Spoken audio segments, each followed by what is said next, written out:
Vocês doidos, eu estou aqui mais um vídeo, hashtag já responde doidos. Então, a primeira pergunta foi de um desconhecido, que eu sempre peguei essas aqui, eu botei no grupo dele, mandou lá e tal, eu não sabia contar, também não me interessei. Perguntou sobre bissexual, enfim. É assim, gente, como explicar pra vocês? Não sou bissexual, eu acho que eu acho que eu nunca experimentei, mas se vai vir eu gosto. Aí, outro perguntou, o Breno me perguntou, você gosta de ter sexo?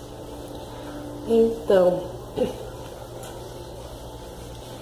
não sei. Como você vai gostar de fazer uma coisa que você nunca fez, entendeu? E minha amiga perguntou, a Giz, perguntou se eu virgem. Nasci em setembro, sou virgiana. É nóis. Qual foi a maior treta? Gente, minha maior treta, todo mundo sabe que eu sou barraqueira.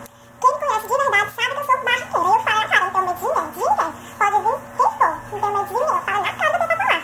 Gente, a minha maior treta foi na escola. Eu tava passando, não pode, não pode. Aí me deu pra mim, ela tava pegando a mão do pai. Aí eu peguei, não pode não, pra mim não pode não, tem uma bater quebrante no cano. Mas que o modo quebrante é desgraça, brincando de mim, vai falar, pô. Sai, pô.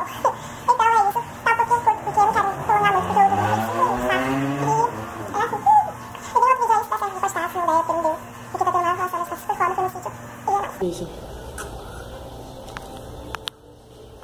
Ai, gente, se inscreva, dá o link, compartilhem, divulguem a nós, caralho. Você acredita, meu irmão? E, gente, se inscreva no canal do meu amigo Thiago. Se inscreva no canal dele, aqui é o negócio da dele. E embaixo vai estar o link, veja. Se você se interessar, lá tem trollagem, aqui em Caxias, então o prefeito participa.